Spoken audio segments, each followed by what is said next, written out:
Today we are going to learn about very simple science experiment, that is electrolysis of water and electrolysis of sodium chloride solution. The material which we require to do this activity is actually very simple. All you require is some old mobile phone charger. You can cut one end and you can, instead of that plug point, you can add here 2 graphite rods. These are easily available in the stationery shops. Then apart from this, you require turmeric powder. Okay, so let's get started with the activity. Now we have connected our charger with the socket, and the another end of the electrodes I dipped in the solution. Not a solution, actually this is just tap water. A quick reminder, please do not try it with distilled water because distilled water is a bad conductor of electricity. Now you can see on this terminal, I should not touch it with metal or anything. On this terminal which I am trying to show you, you can see some type of bubble formation is there, but on the another side, this side, there is no bubble indication. So the bubble formation is indicating that some kind of gas is coming out from the solution which I am trying to do the electrolysis of the water solution. So let us see what is the explanation for this bubble formation. Let's see the equation of electrolysis of water. So we will have water that on electrolysis, like after passing the electricity, get converted into hydrogen gas and oxygen gas. So this electrolysis involves redox reaction. Redox reaction is defined as a reaction in which oxidation and reduction takes place simultaneously. So in this case, water molecule, when it gets converted into oxygen, that means oxygen is undergoing the phenomena known as oxidation and hydrogen is undergoing the phenomena known as reduction. Oxidation is the process of addition of oxygen or removal of hydrogen. Similarly, reduction is the process of addition of hydrogen or removal of oxygen. So now all we need to remember in this is that oxidation always takes place at the anode terminal of the battery and reduction process always takes place at the cathode terminal of the battery. So let me remind one more time, when we were seeing our video, on one terminal I saw a lot of gases coming out. So actually that gas is coming out at cathode, that gas is hydrogen. Why hydrogen is coming out more?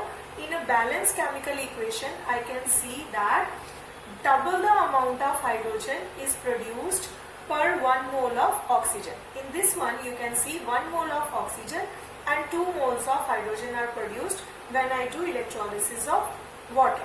So that is why the amount of hydrogen coming out we can see, and the amount of oxygen coming out is little less. We need a lot of time to see that oxygen is also coming out. It is coming out. Okay. The second electrolysis we are going to do is the electrolysis of sodium chloride solution.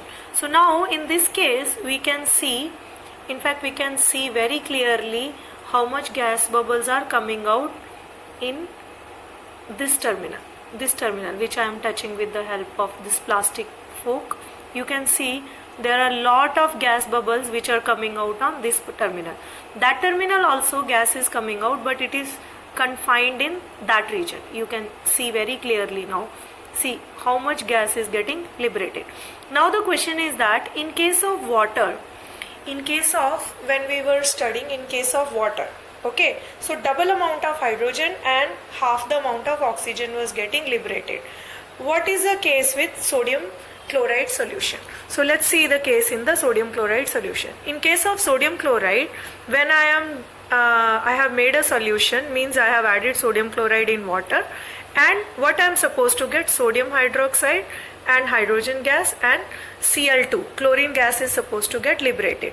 So when you write this reaction, you will notice that oxidation is occurring at anode and chlorine is the gas which is liberating at anode, and reduction is occurring at cathode and hydrogen gas is getting liberated.